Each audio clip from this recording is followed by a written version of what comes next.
গরিব থেকে ধনী হওয়ার 3টি গোপন ধাপ যা আপনাকে কেউ বলবে না। আপনার মাসের বেতন কি মাস শেষ হওয়ার আগেই ফুরিয়ে যায়? মাথার মধ্যে সবসময় একটা চিন্তা ঘোরে, কিভাবে একটু ভালো থাকবো, কিভাবে আমার পরিবারকে একটু সুন্দর ভবিষ্যৎ দেব। যদি প্রশ্নগুলো আপনার মনেও এসে থাকে, তার আজকের এই ভিডিওটি আপনার জন্য। আজ আমি কোনো অলৌকিক স্বপ্ন দেখাতে আসিনি বা এক রাতে কোটিপতি হওয়ার গল্প শোনাতে আসিনি। আমি এসেছি এমন 3টি বাস্তবসম্মত ধাপের কথা বলতে, যা সাধারণ থেকে অসাধারণ হওয়ার একটি পরিচিত রাস্তা। আপনারা অনেকেই আমাকে অনুরোধ করেছেন পরিশ্রম, সঞ্চয়, নতুন আয়ের উৎস এবং বিনিয়োগ নিয়ে একটি ভিডিও বানানোর জন্য। তাই আজ আমি এই সবগুলো বিষয়কে একটি সূত্রে গেঁথে আপনাদের সামনে তুলে ধরব। এই 3টি ধাপ যদি আপনি মনোযোগ দিয়ে শোনেন এবং নিজের জীবনে কাজে লাগাতে পারেন, তাহলে আমি কথা দিচ্ছি আপনার আর্থিক অবস্থার পরিবর্তন হতে বাধ্য। চলুন শুরু করা যাক সেই যাত্রা যা আপনাকে আর্থিক স্বাধীনতার দিকে নিয়ে যাবে। ধাপ 1, পরিশ্রম সঞ্চয়। শক্ত ভিত করার কৌশল। যে কোনো বড় বিল্ডিং বানানোর আগে তার ভিত মজবুত করতে হয়। আপনার আর্থিক জীবনের বিল্ডিং এর ভিত হলো 2টি জিনিস, পরিশ্রম এবং সঞ্চয়। প্রথমত পরিশ্রম। দেখুন, এর কোনো বিকল্প নেই। আপনি যে কাজটি করছেন, চাকরি বা ব্যবসা, সেখানে আপনার সারাটা দিন সৎভাবে পরিশ্রম করে যায় টাকা আয় করছেন, সেটা আপনার প্রথম এবং প্রধান শক্তি। কিন্তু এখানে বেশিরভাগ মানুষ প্রথম ভুলটা করে। তারা ভাবে যত বেশি আয় করব তত ধনী হব, কিন্তু এটা অর্ধেক শক্তি। আসল সত্যিটা হলো আপনি কত টাকা আয় করছেন তার চেয়ে জরুরি হলো আপনি কত টাকা ধরে রাখতে পারছেন। দ্বিতীয়ত সঞ্চয়। এখানে আসল খেলা। ভাবুন তো, আপনার পাত্রটা একটা জলের ফুটো বালতির মতো। তাহলে আপনি যতই পানি ঢালুন, দিন শেষে বাকিটা খালি থাকবে। সঞ্চয় হলো সেই ফুটো বন্ধ করার প্রক্রিয়া। কিভাবে করবেন? খুব সহজ। একটা নিয়ম মেনে চলুন। অর্থাৎ মাস শেষে বেতন পেয়ে প্রথমে নিজের জন্য একটি অংশ, কমপক্ষে 10 থেকে 20% সরিয়ে ফেলুন। এই টাকা আপনি খরচ করবেন না, এটা আপনার ভবিষ্যতের জন্য। বাকি টাকা দিয়ে পুরো মাস চলার পরিকল্পনা করুন। বিশ্বাস করুন, আপনি যখন এই ছোট্ট অভ্যাস শুরু করবেন, আপনি দেখবেন আপনার হাতে টাকা জমতে শুরু করছে। সেই জমানো টাকাই হবে আপনার ধনী হওয়ার প্রথম সিঁড়ি।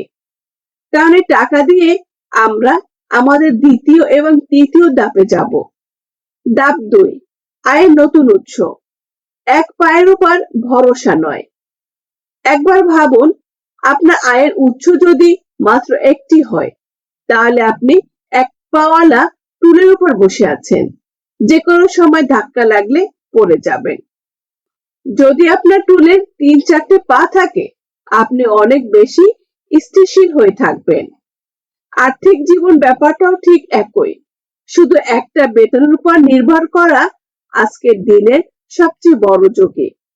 তাই আপনাকে আয়ের নতুন উৎস তৈরি করতে হবে। 3-4টি নতুন কাজের উৎস যা আপনি শুরু করতে পারেন। 1, আপনার দক্ষতাকে কাজে লাগান। Skill monetization. আপনি ভালো লিখতে পারেন, ছবি আঁকতে পারেন, ভিডিও এডিট করতে পারেন। আপনার এই দক্ষতা অনলাইনে কাজে লাগান। আপওয়ার্কের ফাইলের মতো প্ল্যাটফর্মে আপনি দেশ বিদেশের ক্লায়েন্টদের জন্য কাজ করে আয় করতে পারেন। 2, কমার্স বা এফ কমার্স। আজকে ডিজিটাল যুগে কিছু বিক্রি করা অনেক সহজ। আপনার যদি কোনো ইউনিক প্রোডাক্ট আইডিয়া থাকে বা আপনি কোনো নির্দিষ্ট জিনিস কম দামে কিনে অনলাইনে বিক্রি করতে পারেন, তাহলে একটি ফেসবুক পেজ বা ছোট ওয়েবসাইট খুলে ব্যবসা শুরু করতে পারেন। এটা এখন বাংলাদেশের তরুণদের মধ্যে খুব জনপ্রিয়। 3, কন্টেন্ট তৈরি।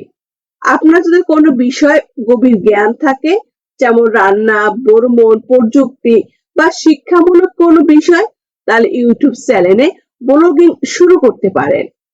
শুরুতে হয়তো আসবে না, কিন্তু ধৈর্য ধরে লেগে থাকলে এটাই আপনার জন্য একটি বিশাল উৎস হতে পারে।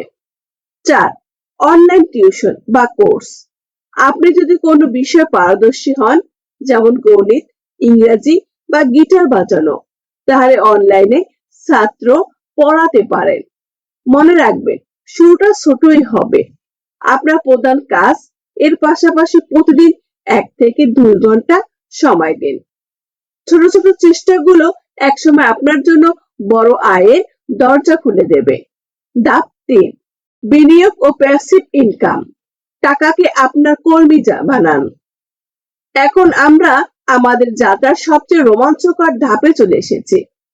আপনার জমানো টাকা এবং নতুন উৎসকে আসার আয়কে এবার আপনার জন্য কাজে লাগাতে হবে। এই নামই হলো বিনিয়োগ বা ইনভেস্টমেন্ট। এর ফল হলো প্যাসিভ ইনকাম। প্যাসিভ মানে হলো আপনি যখন ঘুমিয়ে থাকবেন তখন আপনার টাকা আপনার জন্য টাকা আয় করবে। কিভাবে শুরু করবেন?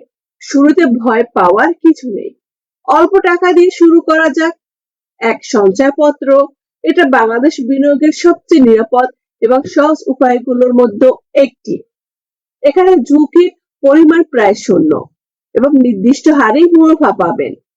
যারা একদমই নতুন তাদের জন্য এটা দারুণ। এটা শুরু করতে পারেন। 2. শেয়ার বাজার। এখানে ঝুঁকি একটু বেশি, কিন্তু লাভের সম্ভাবনা অনেক বেশি। তবে এখানে না জেনে বুঝে বিনিয়োগ করা উচিত নয়। তো প্রথমে ভালো করে পড়াশোনা করুন, বাজার সম্পর্কে জানুন, ভালো প্রতিষ্ঠিত কোম্পানি অর্থাৎ ব্লু চিপ শেয়ারের অল্প কিছু শেয়ার কিনে শুরু করতে পারেন। মিউচুয়াল ফান্ডে নতুনদের জন্য একটি ভালো বিকল্প হতে পারে। 3. জমি বা রিয়েল এস্টেট। এর জন্য বেশ বড় অঙ্কের টাকার প্রয়োজন, তবে এটি একটি দীর্ঘমেয়াদী এবং শক্তিশালী বিনিয়োগ। আপনার জমানো টাকা দিয়ে ছোট এক টুকরো জমি কিনে রাখলে 10 থেকে 15 বছর তার মূল্য বহুগুণ বেড়ে যেতে পারে। মূল কথা হলো আপনার টাকা অলসভাবে ফেলে রাখবেন না, তাকে এমন জায়গায় রাখুন যেখানে সে নিজে নিজে বাড়তে পারে। এটাই হলো গরিব এবং ধনী মানসিকতার মধ্যে আসল পার্থক্য। গরিবরা টাকার জন্য কাজ করে আর ধনীরা টাকা দিয়ে নিজের জন্য কাজ করায়। তাহলে ধনী হওয়ার গোপন সূত্রটা কি? ধাপ 1. সৎভাবে পরিশ্রম করুন এবং আয়ের একটি অংশ যেভাবেই হোক সঞ্চয় করুন। ধাপ 2. একটি আয়ের উপর নির্ভর না করে ছোট ছোট নতুন আয়ের উৎস তৈরি করুন। ধাপ 3. আপনার জমানো টাকা বিনিয়োগের মাধ্যমে আপনার জন্য কাজ করতে পাঠান। এই 3টি ধাপ কোনো রকেট সায়েন্স নয়, কিন্তু এর জন্য প্রয়োজন ধৈর্য, শৃঙ্খলা এবং শেখার মানসিকতা। আজই আপনার জীবনের নিয়ন্ত্রণ নিজের হাতে নিন। আপনার আর্থিক স্বাধীনতা যাত্রা আজ থেকে শুরু হোক। ভিডিওটি যদি আপনার একটু উপকারে আসে তাহলে একটি লাইক দিয়ে উৎসাহিত করুন আমাকে, আর কমেন্ট করে জানান এই 3টি ধাপের মধ্যে কোন ধাপটি আপনি আজ থেকে শুরু করতে যাচ্ছেন। আপনার বন্ধুদের সাথে ভিডিওটি শেয়ার করুন। জ্ঞান ভাগ করে নিলেই জ্ঞান বাড়ে। আর এমন জীবন বদলে যাওয়া ভিডিও পেতে চ্যানেলটি সাবস্ক্রাইব করতে ভুলবেন না। দেখা হবে পরের ভিডিওতে। ততক্ষণ পর্যন্ত চেষ্টা করতে থাকুন, শিখতে থাকুন এবং এগিয়ে যেতে থাকুন। ধন্যবাদ।